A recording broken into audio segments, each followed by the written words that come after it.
Hey everyone, in this video, I just want to talk about the mistake I made on last Friday on trying to kind of time the market or short the market. Um, it was very stupid. And hey, how many money manager on YouTube uh, is willing to make a video about their mistakes? So today, I just really want to talk about it and I want to explore it, how to prevent it, so I never had to make that mistake again. Um, it wasn't expensive. I so basically, if you look at my last video, um, I shorted the market kind of last Friday.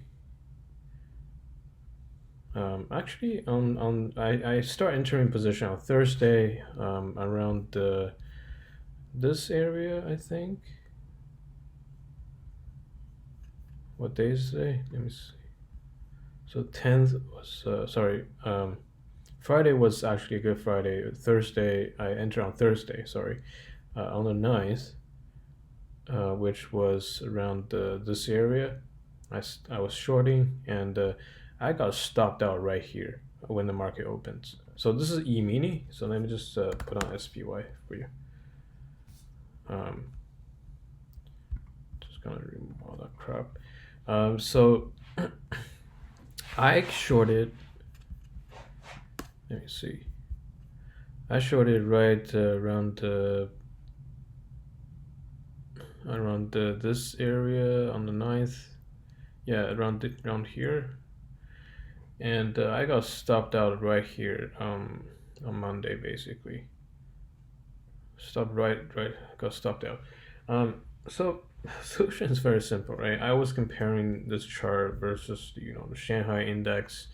We know that the market it's kind of hysterical, right? That's the word for it. It has gone up so much, and the reason is actually pretty clear if I think about it. And it's stupid to really short it because it's. I mean, first of all, you're going against the primary trend. Okay, the market has a very high chance of continuing the trend when it's in a primary trend. It's really rare for the market just like going reverse when we are above, even the 5-day moving average, right? So right now let me just show you. We're actually above the 5-day moving average. We have never even gone below it. Maybe just today we did a little bit below it, the 5-day moving average. Um, we're like I was shorting the market when the market is absolutely above the 5-day moving average. That's just really stupid. Hey, I do not trade based on the 5-day moving average, but it's pretty obvious to me that the market is really strong, right? I use the 5-day moving average to evaluate that. So trading against primary trend is totally stupid. I I don't do it very often. That's why on Friday I admit that was a gamble. Sorry, on Thursday I made a video. I was just like throwing the money into it.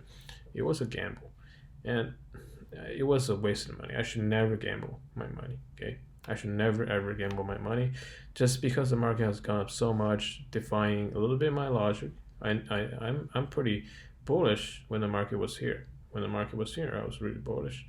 Um, when it went up so much so fast, faster than any of the market I've seen so far. Like this is really a huge magnitude for such a huge market. Um, is faster than any of the bear market rally I've seen in the past data, in the historical data. That's why I thought um, it was the bottoms. I mean, it's gonna reverse. So it's really stupid because it's really strong. It's about 5-day moving average, right? For this to tip over, it has to go below it, maybe retest it. That's something you might want to short. Even that's the case, I'm not shorting because S&P constantly goes up, above below the 5-day, above below the 5-day, above below 5-day. You could be shorting, like try to short here, maybe you made some money here, but you try to short here again, boom, you get screwed, right? You try to short here, boom, you get screwed. You try to short here, boom, next day you get screwed. So don't do that. Don't try to short. Try to pick a bottom. I try to pick a top. or try to pick a bottom. It's just really stupid. It's just money throwing into the fire. Like you might as just use your hard-earned cash as toilet paper, right? Just flush it down to the toilet. It's probably more useful than throwing against the primary trend. Should never be done. Should never be done. Okay. One of the primary reason that we have such rally is because something that's really obvious. Okay, we have a huge amount of stimulus.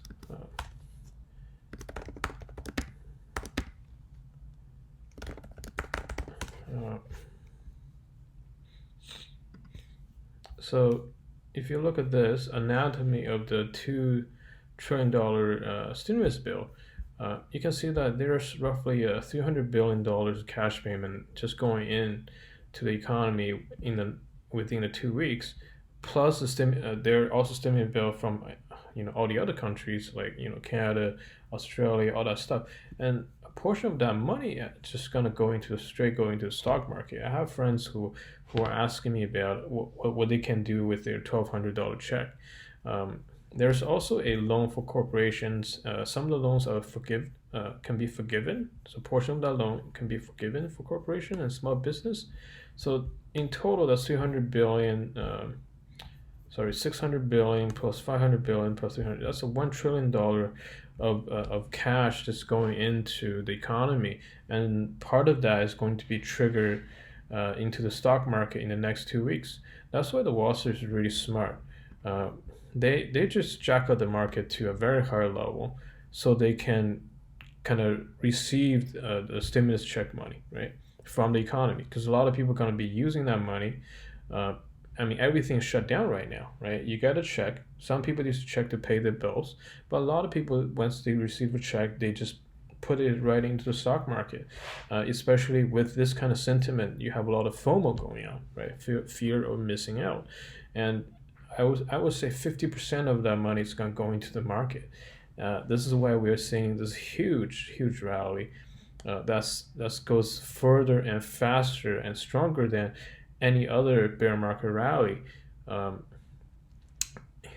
the past, in the S&P, in the U.S. stock market, or in the the Asian stock market, the Japanese, the Chinese, the German, the European ones. I have this magnitudes and this velocity. It's just faster than any of these markets after a 35% drop. When you're injecting a lot of money into the economy, this is actually money printing, right? And this is actually cash printing. It's actually different from the regular thing they're doing. In 2008, they were injecting liquidities into the banks, recapitalize them, and that money has to be lended out to the real economy for the thing to be trickled down into the stock market.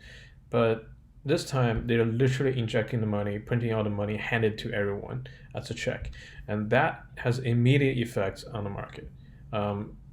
So people buying here are actually the Wall Street firms. They know that money is going to be flowing into the market, in mid-April. So they basically jack up the market to a very high level so that they can receive all that cash, and all that cash, the retail investors are going to be fear of missing out. They're going to be buying at a very high valuation, unfortunately, and they're going to get screwed again. That's how it is, and then the market is probably going to fall. But in the next 1 week or two, we're going to see this to go much higher, in my opinion. I basically, it's pretty obvious when you see this. If you change your mind, the one thing that once you enter a trade, you're looking for confirmations, right? I was looking at the Shanghai stock. I was looking at, all the other scenarios. Because it didn't happen in history, doesn't mean because it didn't go that far in history, historical bear market rally, doesn't mean this bear market rally cannot go further, right?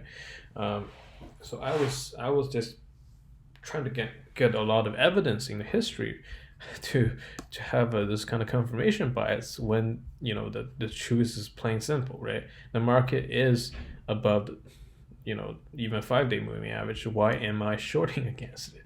Why am I wasting money? It's stupid, stupid, stupid, stupid. I should never do that. It just really, I feel like crap because this mistake is so novice. It's not even, it's not even something I could make at my after years experience, and sometimes it just gets you. Sometimes you just feel like I've been doing really well in this market for the last month. Okay, I basically traded down all the way here and started long basically near the bottom and all the way here.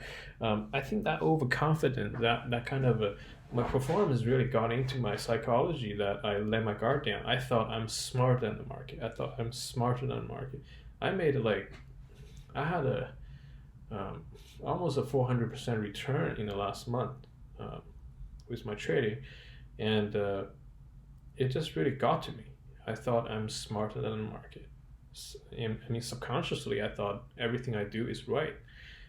I could literally catch, every turn of the market. That's just hubris, hubris. And when you start thinking like this, when you start feel like this, you know, the danger is just right around the corner, right? A good thing that I got stopped out. I still respected my stop. I got stopped out right there. Just lost some money. Not a big deal, but that could be prevented. That's just stupid money, stupid loss. Anyway, uh, so where do I expect this to go? Potentially, we can look at another scenario that happened in history, which is Nikkei. So this is important now. So let's look at 1990 Nikkei Japanese stock market. So I'm gonna remove all this crap. So let's take a look at this. So the Japanese stock market actually fell quite a bit, about 30% in the first crash. They have multiple stages crash, right? The first one was a 29% crash in like 2 months, pretty quick as well. We had a crash in a month, so this is like sorry, 3 months crash, 63 bars. For us, let's see, we have a month, we crashed in a month, right? And so where we're gonna bounce back to. I mean, look at the Japanese market. The market actually bounced back quite significantly to a equivalent level. If you look at this, right, this thing went down, have a bar like this dangling here, then it just went right up. So these two levels, like this level and this level, is kind of equivalent in my opinion. And you can see that the market actually rallied all the way back around here this level. So we went back to S&P of 3,000 equivalent for the Japanese market.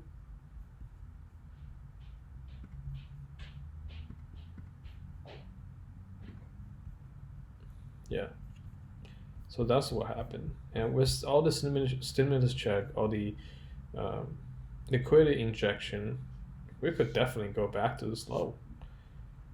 And actually, today, S&P after hour, we actually already broke through this resistance line, just ran through it. So I expect we're gonna hit this level, like maybe tomorrow or the day after, like very soon, or early next week. And you can see that for the Japanese market, it actually consolidates around this level. See, it didn't crash. It consolidates for almost a couple of days. This is a daily chart. And then what happened was it dipped a little bit. So imagine here you thought, oh, that's the bear market rally. Let me just short here. Well, too bad. It ran right back up and you stopped out again. Congratulations. You lose money again. And then it went back to the same level, retested. Then that's how it happened, the second wave. So if we do get a second wave, I expect something like this to happen.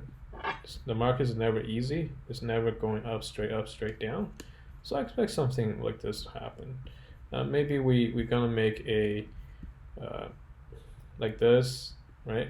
We have a dip, attract a short seller, then we come back again, retest even this level, then we went straight down. Why not, right? We could retest this level. That's real FOMO here, and then we go straight back down. And that's gonna happen probably even in June, July-ish. I mean, imagine the market just keep ripping up June, July. I mean, the virus is probably plateaued, and the market is, a lot of people probably went back to work, but they're gonna realize the economy is not fully recovered. I've been checking the Chinese economy. I've been asking people in China how their economy is doing, how their friends are doing. The economy is not fully recovered. It won't be recovered for a while, actually, because the China is export-driven economy, and when the demand outside of China is weak, a lot of manufacturing base, they're just dead, right? They don't have any orders flowing through all these manufacturers, so they can't build stuff. So a lot of factory workers is going to be laid off, and that trickles down up to the economy. For example, the factory workers, the owners of the factories, manufacturing, and they're going to trickle to the hotel industry, for example, right? Nobody's going to travel. They're not using hotels much as before. The restaurants, they're not going to use the restaurant as much as before.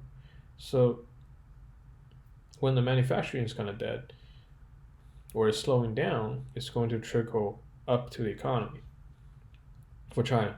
And for the rest of the world, once the virus is over, we might get the lockdown is probably going to extend it, or people are not. For example, I'm not going to go out and spend as much as I before, because a lot of people got scared, right? A lot of people living paycheck to paycheck, and they want to save some money. For example, the saving rate could potentially go up, or some of the industry just they lay people off, and now they're not hiring them back because they were going to lay them off anyway, right? They had a mass layoff, and now they're hiring a few people back, and these few people are being hired back are doing more work per person, and the company become more efficient in a sense. But in overall economy, the unemployment rate is going to be very high still. So are we going to get a second drop? I think we will, but that's going to be in late July, July, October, August or something. And one thing I want to mention now is something interesting, that you can see that Nikkei started really start falling around February 19th, 1990. And we started falling around February 20th, 2020. Exactly 20 years apart. 30 years apart. And we bottomed out around March 23rd. Nikkei bottomed out around, April 5th, April 4th, which is almost identical period. And we rallied right to June 8th, actually, in the first wave, May 28th. So we're rallying here. We are April, May. I mean, we still have a long way to go, right? This thing could consolidate until June for the market to go down for the first correction, then come back again in July. So I think the market is probably going to break in July, if just according to this time frame, July, June. So don't try to short the market right now. Look at the freaking futures today, just ripping through all that potential resistance, right? I mean, this resist. I don't even look at the resistance line, to be honest, in my trading strategy, because everybody can see these resistance lines, right? When everybody can see it, they're useless. They're just meaningless. They're totally meaningless. Um, so we're gonna ramp through all these. We're probably gonna end up somewhere here, like in Nikkei. You can see that here there's no obvious resistance. Nikkei just ramps to this. It could be any of these levels. So we want to see the market to flat out consolidate on top before making a decision to short the market. If you're long in the market, hold on to it. Hold on to it. Just let it start consolidating. And you have time to sell. Don't worry about. It's not gonna go up here and fall apart because there's so much stimulus money coming in. The Wall Street guys, they're going to making sure to maintain the price at the level. They're gonna do a distribution, right, at a certain level, so that all the retail investors, all the FOMO buyers are gonna buy these stocks at the highest price possible. They're dumping the stock to the retail investors again. They will be. It always happen. Look at these. Look at these levels. They stay out here for almost a month, right? This looks really short in hindsight, but if you look at this is a 14 days, 14 days, 21 bars, 14 days. Um, all these levels, they spend quite a bit of time here, right? They all spend some, like, except this. This is just historical. Um, but usually they would spend some time there at the top, and don't worry about and at the top, the 5 day moving average is gonna go below 5 days, right? It's going to go horizontal for a bit. So if you still have long position, you bought here, just hold on to it. Okay, that's all I want to say. This is one mistake I would never make again. And see you next time.